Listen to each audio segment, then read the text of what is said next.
Aerovía, tu podcast de aviación en español. Con Mikel Alcázar. ¿Qué tal? Saludos, ¿cómo están? Y bienvenidos a Aerovía en un nuevo capítulo en esta temporada de verano que no está trayendo precisamente las noticias que el sector esperaba hace solo unos meses, cuando el mundo vivía las peores semanas de la crisis sanitaria por el coronavirus. Algunos pensaban o confiaban en que el verano fuera la cura de todos los males, pero la realidad está demostrando que el camino por recorrer va a ser largo y tedioso y que en él se van a quedar inevitablemente unas cuantas compañías. De momento, la IATA, la entidad que representa la inmensa mayoría de líneas aéreas en todo el mundo, anunció esta semana pasada que retrasa un año más su previsión de cuándo se recuperará el tráfico aéreo.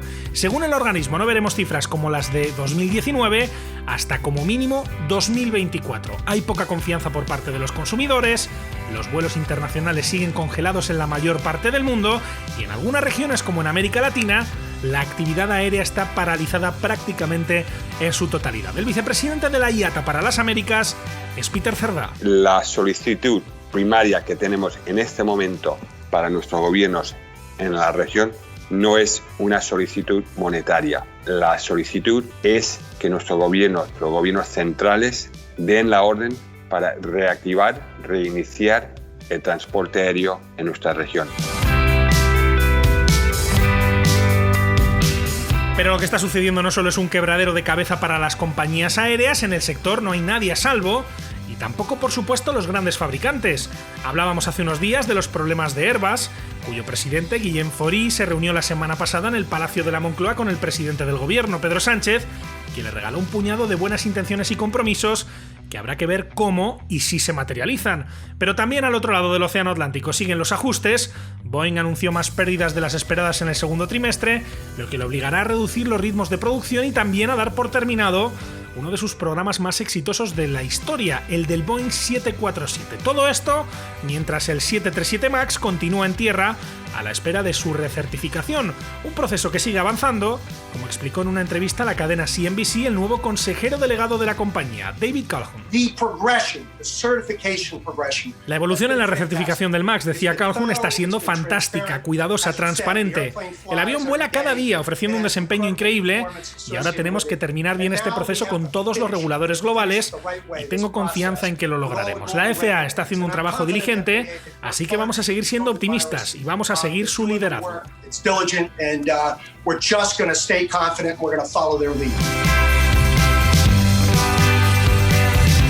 El 747 también ha sido noticia en estas últimas semanas y no solo por ese anuncio de Boeing, sino también porque British Airways comunicó que lo retira de forma precipitada, como también hizo la australiana Qantas este pasado mes de julio. Esta jubilación anticipada se une a otras tantas de las que ya hemos venido hablando en Aerovía, como la del A340 de Iberia en un año 2020 que sin duda está dejando una cicatriz brutal en el mundo del transporte aéreo. Este no es un verano más, está claro, normalmente en la temporada alta hay muchos vuelos pero escasa actividad mediática y una parte importante de la atención en el mundo de la aviación se centra en los festivales y exhibiciones aéreas. Pero como decía, estamos en 2020, el año en el que nada o casi nada es como antes, y por eso en este capítulo queremos tocar la puerta de algunos de los eventos aeronáuticos que suelen ser protagonistas en estas fechas, que sin embargo este año se han visto obligados a cancelar. Y además de todo esto hablaremos de las novedades en el mundo del espacio, después de unas semanas también muy calientes en cuanto a actividad. Sobre todo esto y más hablamos a continuación, en esta semana del 3 de agosto de 2020, en el 10º capítulo de Aerovía. Con la colaboración de hispaviación.es, aviación, drones y espacio por y para profesionales.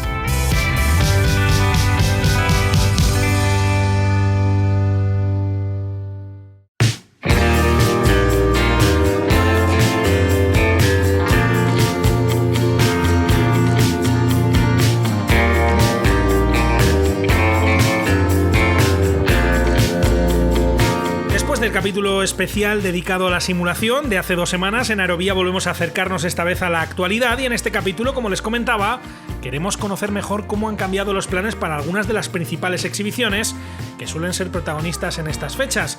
Y en España hablar de exhibiciones aéreas es sin duda hacerlo de la Fundación Infante de Orleans, una referencia absoluta en este ámbito. Su presidente, el presidente de la FIO, es Carlos Valle. Hola Carlos, ¿cómo estás? Bienvenido a Aerovía. Hola, buenas tardes aquí en Madrid. Encantado de saludarte, Carlos. Agosto siempre es un mes de pausa cada año para la FIO dentro de estas exhibiciones mensuales, pero claro, estamos en un año muy distinto, ¿verdad? Sí, este año desde luego es un año totalmente atípico desde ese punto de vista, puesto que la pausa veraniega, en nuestro caso el mes de agosto, desde hace 30 años, pues se ha prolongado, fíjate, desde el mes de marzo hasta la fecha. Y ya veremos a ver cómo acaba el año. Desde aquí a diciembre estamos valorando y evaluando de qué forma podemos reanudar la actividad, si no de forma total, pues parcialmente.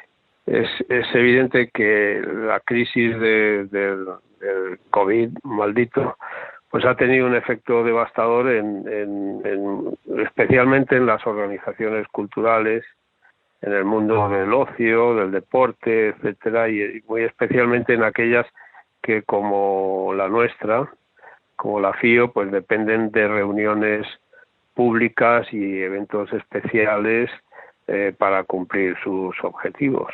Y así lo venimos haciendo desde hace ya 30 años en Cuatro Vientos, pero bueno, las circunstancias mandan. De hecho, Carlos, en la última exhibición, digamos, normal, entre comillas, casi hay que remontarse hasta diciembre, ¿no? Porque en febrero hubo una, pero no, la climatología no acompañó y estuvo un poco deslucida. Son muchos meses sin poder hacer una exhibición en condiciones, ¿no? Así es. Y bueno, la FIO, no obstante, no se ha detenido. Tuvimos que tomar la difícil decisión de suspender las operaciones.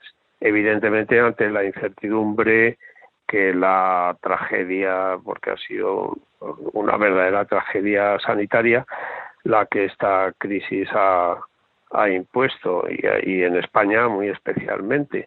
Entonces, bueno, tomamos la decisión de suspender las demostraciones, pero la actividad de la FIO no se ha detenido del todo, ya que continuamos con las labores de mantenimiento de la colección para mantener su condición de vuelo, la aeronavegabilidad de todos los aviones, y vamos a iniciar ahora ya un programa de entrenamiento de las tripulaciones con la vista puesta en septiembre. En el mes de septiembre vamos a intentar reanudar la actividad, pero sin público, a puerta cerrada. Es decir, no va a ser una exhibición como las habituales, las que venimos haciendo desde hace ya tantos años en Cuatro Vientos.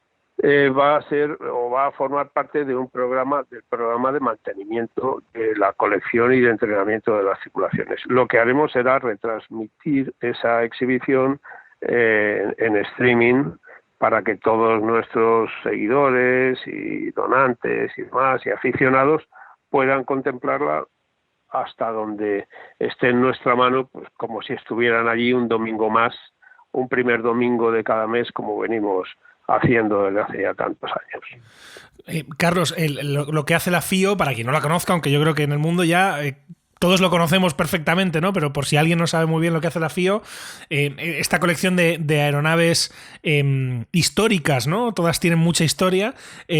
Claro, una parte esencial dentro del mantenimiento de estos aviones es justamente poderlos volar, ¿no? Y por eso estáis planteando que ya en septiembre pues poder hacer una exhibición, aunque sea sin público.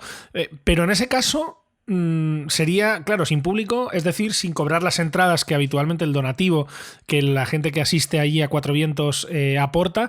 Me imagino que eso económicamente también está pasando factura, ¿no? Que son muchos meses sin poder llevar a cabo la actividad normal de la fundación, ¿no? Bueno, eso no cabe duda que en fin, es un factor negativo de cara a la financiación de la fundación para cubrir su presupuesto anual. Bueno, pero las circunstancias mandan. Esto la situación es así, es muy seria, muy grave. Yo creo que ha afectado muy especialmente a este mundo, el mundo de la cultura aeronáutica y de estas colecciones. Casi todas ellas en todo el mundo han suspendido sus programas y de demostraciones, y todos estamos a la espera de que esto pueda volver a recuperar su normalidad operativa a la mayor brevedad posible. Pero si he de ser sincero, la FIO ya tiene puesta la mirada en el año 2021. este año lo damos por perdido. En todo caso, entiendo que en ese plan, pensando en 2021, ya se tiene la viabilidad asegurada, se está buscando algún tipo de apoyo por parte de las instituciones para tratar de, bueno, evitar un descalabro si esto continúa. Bueno, sí, evidentemente la situación en el 2021 va a ser muy complicada, porque esa fuente de ingresos, los que se obtienen por la vía de las demostraciones, es muy importante. No obstante, en la FIO nunca hemos hecho descansar la viabilidad de la colección en esa fuente de ingresos. En primer lugar, porque, bueno, pues afortunadamente en Madrid, en fin, la climatología suele acompañar, en fin, se pueden todas las exhibiciones programadas anualmente y aprobadas por ese programa anual que AESA nos autoriza, pues se pueden realizar. Normalmente es así, pero puede suceder que no, que la meteorología no acompañe, etcétera, etcétera, y entonces ese riesgo siempre está ahí. Y ese es un factor por el que nunca consideramos esa fuente de ingresos como una fuente fundamental. Es importante, pero no de la que dependerá en ningún caso el futuro de la colección. Claro. Sería poner en riesgo un patrimonio tan valioso y su continuidad y su futuro por una fuente de ingresos dependiente casi en exclusividad de las demostraciones aéreas. De hecho, Carlos, dices demostraciones, que probablemente demostraciones aéreas es un término mucho más apropiado para lo que hace la FIO, que no tanto una exhibición, que también lo es, ¿no? Pero que implica quizá algo más de espectacularidad, que en este caso no es lo que se busca, ¿no? Lo que se busca es básicamente un museo vivo, un museo que se puede ver en acción, que se puede ver en el aire, pero que tenéis una misión muy, muy concreta, Carlos. Nuestra misión es recuperar y conservar patrimonio histórico aeronáutico español en la mejor de las condiciones que esto se puede hacer, que es en vuelo. La colección de aviones, su mantenimiento y conservación en vuelo exige un esfuerzo de ingeniería, de trabajo, de mantenimiento, en fin, de todo orden muy importante, que está muy por encima del que exige un museo estático. Nuestra misión, por consiguiente, es dar a la colección ese grado de mantenimiento que es el óptimo que se le puede dar a un avión histórico, es mantenerlo y conservarlo en vuelo. Esa es la mejor garantía de que al avión se le está dando todas las atenciones y todo el mantenimiento en un grado óptimo. Pero esto es un museo, no hay que olvidarlo. No es un circo. Nuestra misión no es la exhibición y muchísimo menos, y estamos en las antípodas de la exhibición de este material en condiciones, en fin, buscando espectacularidad, el más difícil todavía, es decir, el air show. Nosotros nunca hacemos ese tipo de demostraciones. Quien nos conozca sabe que las demostraciones que desde hace 30 años venimos realizando el primer domingo de cada mes en Cuatro Vientos son reiterativas, deliberadamente reiterativas. Siempre hacemos lo mismo, siempre lo hacemos en las mejores condiciones y siempre eludiendo el más mínimo riesgo. Claro. Esta es nuestra misión y esa es nuestra visión de lo que hacemos. De ahí que nuestra participación en los festivales es muy, muy limitada.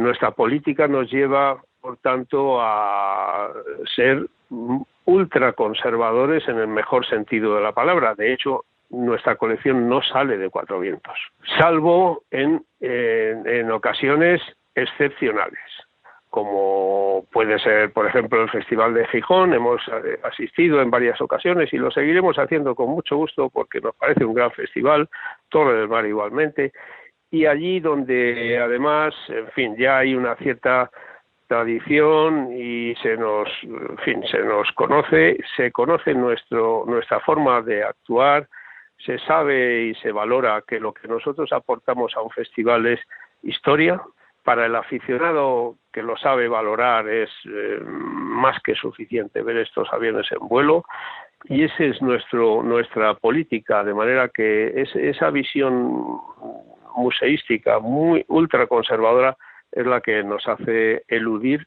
el andar desplazándonos con estos aviones, porque los desplazamientos siempre suponen un riesgo controlado, pero de hecho siempre acudimos con los aviones que tienen mejores performance en cuanto a velocidad, pueden desplazarse más lejos, no se consume demasiado potencial en los traslados. Hay un razonamiento que es evidente.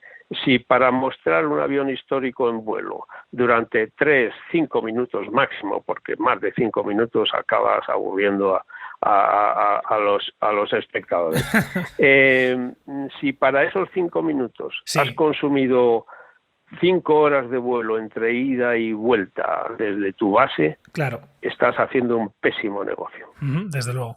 Ahí comentabas, Carlos, la importancia de la reiteración deliberada, ¿no? De que el avión haga siempre una cierta actividad, que es lo que permite que la aeronave siga estando operativa, se siga pudiendo disfrutar en público.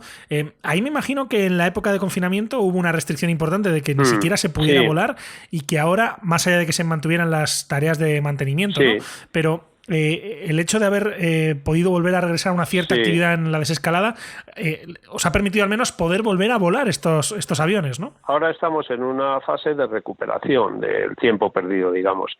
Durante la fase de confinamiento más dura, evidentemente no se podía ni volar en Cuatro Vientos. Cuatro Vientos estaba inactivo por completo. Entonces, bueno, nuestros mecánicos simplemente atendían a unas labores muy básicas de mantenimiento e incluso de preservación de los aviones de la colección. Es ahora, a partir de este mes, precisamente, que acaba el mes de julio, cuando se inició ya el programa de mantenimiento para ir poniendo los aviones de nuevo en condición de vuelo, los que no los tuvieran, e iniciar los vuelos de mantenimiento y de entrenamiento de las tripulaciones en el mes de agosto, ahora, en el mes a partir de hoy, del día 1, y a lo largo del mes, para estar en condiciones la colección de nuevo de volver a volar en septiembre, con ese fin de hacer una demostración a puerta cerrada y retransmitirla en streaming para todos nuestros seguidores. Ese es el objetivo. Este año, por consiguiente, pues claro, no ha habido festivales, no ha habido participación en ellos, etcétera, y bueno, lo lamentamos muchísimo porque, bueno, se nos trata muy bien cada vez que vamos por ahí a Gijón o Torre del Mar, etcétera, aunque ya digo e insisto en que nuestra salida de Cuatro Vientos es excepcional y solo cuando hay una causa que lo justifique, que es en este caso, bueno, cuando haya una cierta tradición por parte de estos festivales que ya se han consolidado como festivales muy importantes en España, o cuando es el ejército el convocante. Ahí siempre acudimos. Como ha acudido a la llamada con Aerovía, Carlos Valle, que es el presidente de la Fundación Infante de Orleans. Estaremos muy pendientes, Carlos, de las novedades, de que ojalá puedan volver los aviones al aire en esa retransmisión que se espera en septiembre, en esa demostración aérea puerta cerrada. Lo estaremos contando en el podcast, y en todo caso, Carlos, muchísimas gracias por acompañarnos y que vaya todo muy bien. Muchas gracias a vosotros, y bueno, todos estamos deseando de volver a la normalidad, en nuestro caso de ya tantos años. Desde luego. Bueno, cada primer domingo de mes será casi como un rito, una ceremonia ya que se repetía desde hace ya muchos años en Cuatro Vientos, y estamos deseando volver a hacerlo con total y absoluta normalidad y con garantías, por supuesto, sanitarias y de todo tipo. Es decir, cuando todo esto se pueda hacer y haya desaparecido esta situación que nos tiene a todos, en fin, en una situación que desde luego era impensable, pero ha sucedido, y bueno, no hay más que ver cómo está el sector aeronáutico en todo el mundo para darnos cuenta de las consecuencias que todo esto ha traído. Desde luego, y que ojalá pase pronto y lo podamos contar. Carlos, muchísimas gracias. Eso es lo que estamos deseando, y anunciaremos cuando se celebre esta demostración, ya lo anunciaremos y daremos el enlace para la conexión en streaming, para todo aquel que lo quiera ver. Por supuesto, y lo compartiremos. Muchísimas gracias, Carlos. Muy un abrazo. Bien. Gracias a vosotros. Adiós.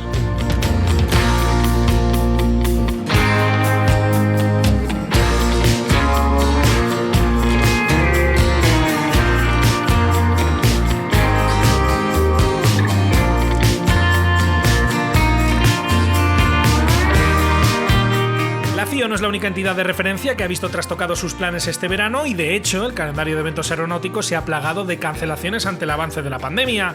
Pablo González es el presidente de ACAE, la Asociación Cultural Aeronáutica Española, que se encarga de la organización de festivales aéreos como el de Gijón o Torre del Mar. Ya en febrero, a finales de febrero, principios de marzo, ya teníamos la preocupación seria de poder celebrar los festivales aéreos tanto en Gijón como Torre del Mar, que serían en julio, y a medida que pasaba el tiempo pues era evidente que iba a ser muy complicado y bueno, estábamos siempre analizando diariamente los pros, los contras, hablando con los respectivos ayuntamientos y alcaldes tanto de Gijón como de Torre, y la cosa se iba complicando, más que nada porque por muchas razones, o sea, de pura logística, pero sobre todo sanitaria, evidentemente, y luego la responsabilidad de que si tiras adelante con un evento para luego sabes que lo vas a tener que suspender o va a ser problemático la organización o puede ser una fuente de problemas sanitarios, pues hay una responsabilidad ahí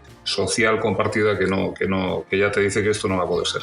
En la mayoría de los casos, la decisión de la cancelación definitiva no llegó a tomarse hasta tener la certeza absoluta de que no podía llevarse adelante el evento, aunque la desescalada llegó a dar ciertas esperanzas de que sí se podía. Pablo González. Sí hubo un momento en que pensamos que se podían celebrar, sí hubo muchos momentos que pensábamos que no, y sí hubo también un momento que pensábamos una alternativa para septiembre, pero también llegábamos a la cuestión de la responsabilidad sanitaria y no eres capaz de seguir adelante con unos planes que conllevan una logística extraordinaria, venir gente de fuera, cómo iba a estar el tema, cómo iba a estar la situación, es algo que no puedes saber hasta que llegan esos días.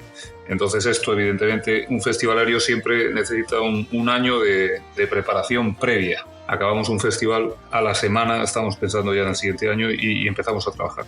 Entonces es muy complicado y sobre todo, ya te digo, la responsabilidad social es imposible. O sea, con un tema sanitario no puedes pensar que te la puedes jugar en hacer un evento de este tipo. Cancelar es al final la decisión lógica y responsable, considerando la logística que hay detrás de un evento de estas características. Nos lo cuenta en esta conversación con Aerovía el director de los festivales aéreos de Gijón y Torre del Mar, Pablo González. Estás hablando de equipos de gente que a lo mejor estás moviendo a 150 o 200 personas entre pilotos y mecánicos. Estás moviendo a cuerpos y fuerzas de seguridad del Estado, a muchas personas, a Protección Civil, a Cruz Roja, a 112, a departamentos sanitarios, a prevención de hospitales, y sobre todo a miles y miles de ciudadanos. Entonces, claro, la logística es complicada. Por darte un dato, en Gijón es imposible reservar una plaza hotelera al mes antes del festival, no ya solo para la organización, que eso ya lo tenemos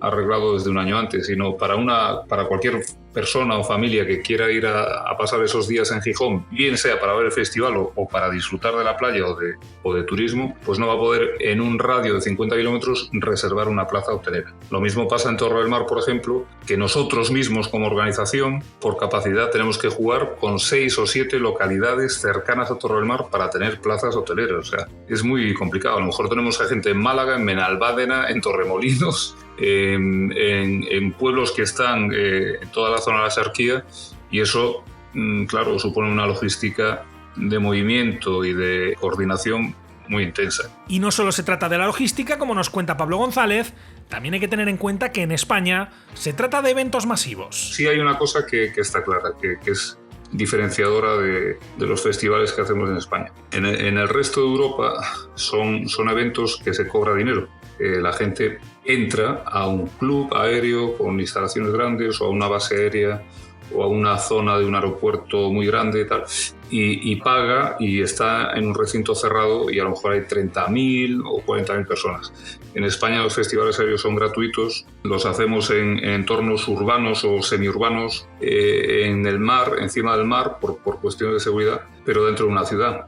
Son gratuitos y reunimos a 200 o 300.000 personas. Tanto en Gijón como en Torre del Mar se apunta ya a 2021, aunque obviamente no es posible a día de hoy garantizar que se celebren ambos festivales, ya que dependerá de la evolución de la pandemia. Ahora bien, con lo que sí parece que se cuenta es con la viabilidad económica, considerando el impacto que estos eventos tienen en las economías locales. Pablo González. Cuando tú ves ese despliegue y ves todo ese desarrollo, piensas que es un evento que es muy caro, muy caro, mucho dinero. Hablamos de cientos de miles de euros o de 1 millón de euros, o como he llegado a escuchar, de 2 y 3 millones de euros organizar un festival aéreo. No es así. El festival aéreo es un evento que organiza y que financian los ayuntamientos de la ciudad donde se celebra por una sencilla y potentísima razón. Es muy poco dinero.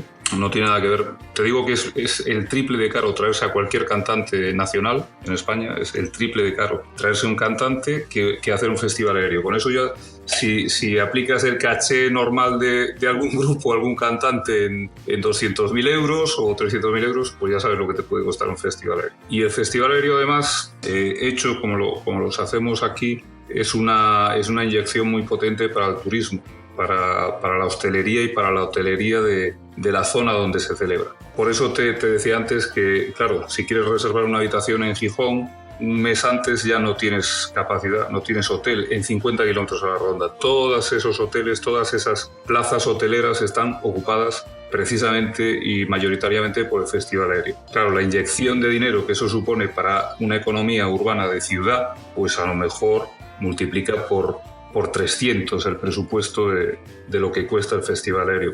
Por cierto, que los festivales de Gijón y Torre del Mar sí se celebraron este verano, aunque en este caso de forma virtual. Nos lo cuenta Pablo González, que organiza y dirige ambos festivales. Gijón se hizo el 26 de julio y Torre del Mar se hizo el 12 de julio y fueron un éxito los dos. Lo que resultó fue una colección de vídeos que se hicieron una jornada en una mañana de 3 horas y pico en cada festival, donde la gente pudo seguir todas las patrullas, no en un vídeo continuo, sino en muchos vídeos, creo que son 40 y tantos vídeos por festival, donde estuvimos trabajando casi 2 meses en la elaboración de todos esos vídeos y que a la gente le encantó, porque enseñamos un poco cómo funciona la organización del festival por dentro, algo que no puedes enseñar en un festival real, pero sí enseñamos un poco pues desde que entramos en casa de participantes hasta cómo entrena ese grupo, esa patrulla o ese piloto de forma personal en casa y en el hangar, cómo trabaja con el avión y luego en el aire. Bueno,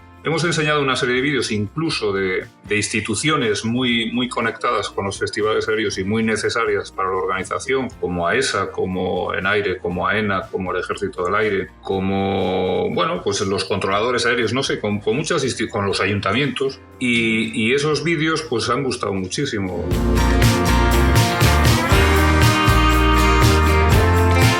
Otro de los eventos de referencia que ha tenido que cancelarse este año es la Festa al Cel, el festival multitudinario que durante años se celebró en Barcelona, que después se fue a Mataró y que en las últimas ediciones había tenido lugar en Lleida. Sin edición de 2020 sobre la mesa por motivos obvios, tocará esperar a 2021. Daniel Ventura González es organizador y director de la Festa al Cel. Sí, realmente este año es bastante malo para cualquiera de los festivales aéreos que se tenían que celebrar, como se ha visto en la cancelación de la gran mayoría de ellos. Y algunos de los que todavía no se han cancelado realmente tampoco creemos que se vayan a realizar, sobre todo por el tema de la incertidumbre. Es decir, nadie sabe cómo va a estar el brote de aquí un mes, de aquí 2 meses, con lo cual, por un lado, es muy difícil gestionar permisos, es decir, al final estás reuniendo a mucha gente, eso es un festival aéreo, y no sabes si te van a dar los permisos, con lo cual es muy complicado conseguir también que un patrocinador ponga el dinero para realizarlo. Esa combinación de 2 factores hace que sea prácticamente inviable.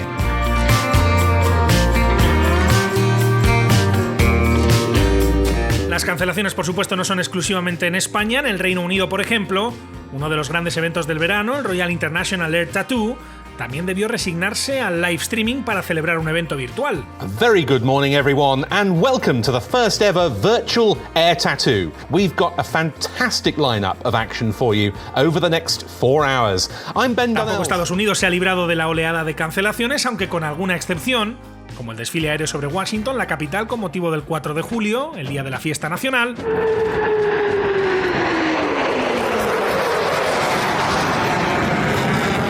Casos muy específicos y hasta curiosos, como el festival Wings Over Warren en Cheyenne, en Wyoming, donde se podía asistir solamente con un vehículo particular, algo así como el autocine, pero llevado al mundo de los festivales aéreos. Y tampoco se libró de la cancelación el evento que supone la mayor congregación de aeronaves del mundo.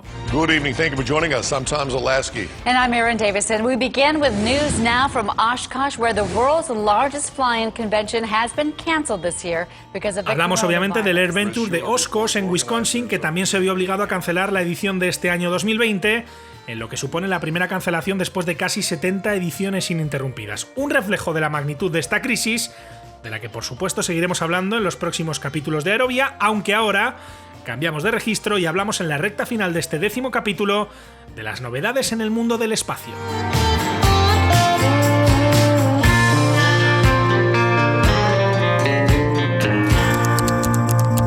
¿Quieres contactar con nosotros?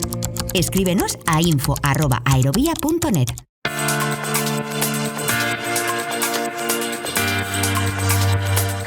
Splashdown. As you can see on your screen, we have visual confirmation for Splashdown. SpaceX copies and concurs. We see Splashdown and Maine's Cup. Dragon Endeavour has returned home. NASA astronauts Bob and Doug. On behalf of the SpaceX and NASA teams, welcome back to planet Earth, and thanks for flying SpaceX.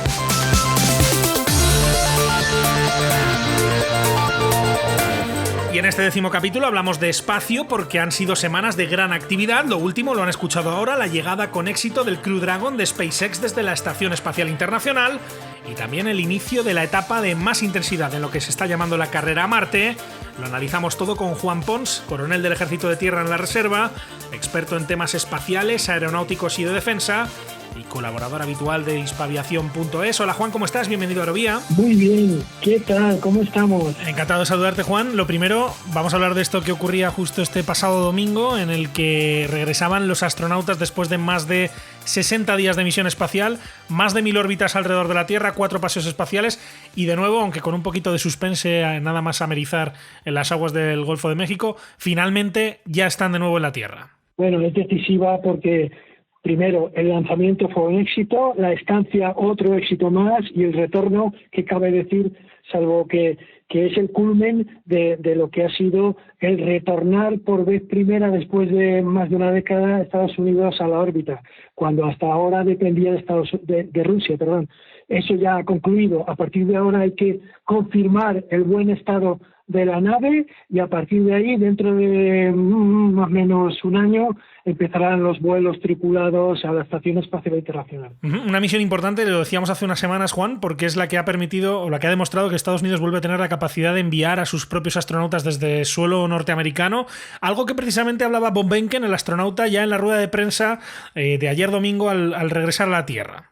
Cuando se retiraron los transbordadores espaciales, decía Behnken, creo que fue un día triste porque creo que hay algo especial en tener la capacidad de enviar y recibir a los astronautas en casa.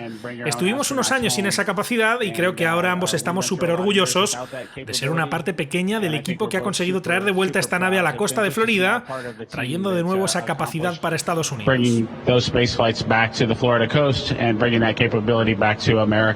Esto, Juan, que se suma, si no me equivoco, a la noticia de hace unos días de la siguiente misión que será ya en 2021, a la que además van a participar un astronauta japonés y otro francés, ¿verdad? Sí, porque hasta el presente también japoneses, europeos y cualquier otro que quisiera acceder a la Estación Espacial Internacional debía hacerlo con las naves Soyuz rusas.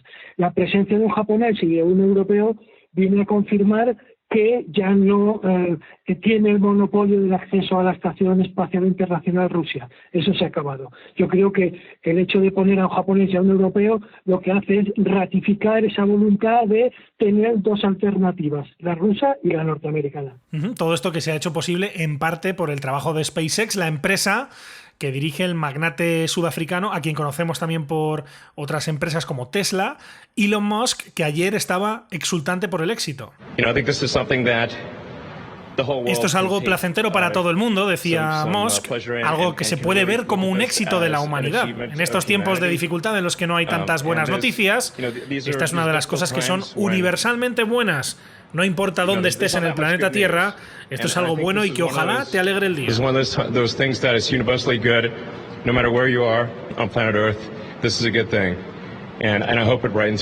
Todo esto, Juan, como colofón a unas semanas en julio que han sido frenéticas en el mundo del espacio, ¿no? Bueno, en primer lugar decirte que en 11 días, entre el 19 de julio y el 30 de julio, 11 días, se ha producido una auténtica caravana de naves espaciales con destino a Marte, una detrás de otra. En estos momentos hay 3 astronaves que van camino de Marte. La primera, bueno, la última de ellas ha sido la norteamericana, Mars 2020, con el robot, con el enorme y grande y sofisticado robot Perseverance a bordo, que llegará a Marte en el 18 de febrero del año que viene, está previsto. Y delante de ella va la China, Tianwen 1, que también está previsto que llegue entre el 14 y el 18, y por delante de la China y de la norteamericana va la sonda espacial de Emiratos Al-Amal. O sea, una auténtica caravana que ha hecho que en 11 días haya habido 3 lanzamientos a Marte, como digo, ¿no? Una auténtica carrera espacial por llegar a Marte, ¿no? En su momento, en la Guerra Fría, la Unión Soviética y Estados Unidos pelearon por llegar a la Luna y ahora hemos cambiado completamente de lugar, de destino, y lo que se apunta es al planeta rojo, ¿no? Correcto, así es una auténtica carrera en la que los dos principales protagonistas son China y Estados Unidos. China ha desplazado a Rusia, que nunca ha logrado colocar un artefacto vivo, me refiero que viva X tiempo sobre Marte, y la competencia está entre China y Estados Unidos. En el caso, Juan, de esta última nave lanzada por Estados Unidos, ¿cuál es el propósito de la misión? Lo que va a hacer Perseverance es obtener muestras para que la llegada de una futura misión espacial las traiga de regreso a la Tierra. Pero ella en concreto no va a poder traerlas de regreso a la Tierra. Hoy en día un robot, un vehículo todoterreno de más de 1 tonelada es muy complicado de posicionar en Marte por el momento. Por cierto, que este lanzamiento, el del Perseverance, el robot que va para Marte desde Estados Unidos, se siguió muy de cerca en España porque es un robot que tiene tecnología española, ¿no? Totalmente cierto. La misión Mars 2020 y en concreto el vehículo todoterreno Perseverance lleva 2 equipos españoles claves para el éxito de la misión. Uno es la antena que va a permitir que todos los datos que recoja Perseverance lleguen a Tierra. Durante la retransmisión en directo, detrás del invitado se veía perfectamente una antena pequeñita de forma hexagonal. Esa antena ha sido fabricada por Airbus España en su factoría de Madrid. Y luego, Perseverance lleva a bordo un equipo meteorológico y medioambiental que va a estudiar las tormentas de polvo, la presión, la temperatura, y que va a ser también clave para una futura presencia humana en Marte. Esto de verdad que ningún otro país lo ha conseguido, y España ha conseguido colocar estos 2 equipos, que en concreto también la estación meteorológica y medioambiental, que es diminuta pero que es altamente sofisticada, ha sido fabricada por Airbus CRISA en Tres Cantos, una localidad muy cercana a Madrid. Temas que esperamos poder abordar con detalle y con protagonistas interesantes en un especial sobre espacio que estamos empezando ya a pensar y que ojalá puedan escuchar pronto aquí en Aerovía, y donde contaremos por supuesto con la participación de Juan Pons, coronel del Ejército de Tierra en la Reserva, experto en temas espaciales, aeronáuticos y de defensa, y colaborador habitual de hispaviación.es. Por cierto, creo que una de las primeras personas que repite participación aquí en Aerovía. Juan, un abrazo, muchísimas gracias. A ti, Miquel, un saludo muy fuerte desde España.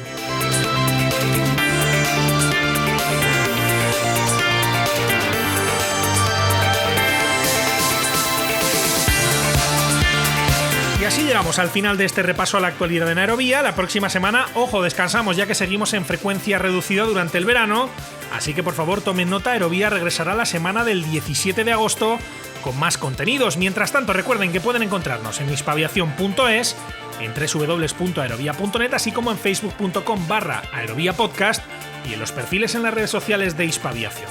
Una vez más, les animamos a que sigan recomendándonos a sus amigos, colegas, familiares. No olviden que Aerovía se puede escuchar en las plataformas habituales, en Apple Podcast, Spotify, iVoox, Google Podcast, YouTube, entre otras. Muchas gracias por estar ahí y hasta la próxima.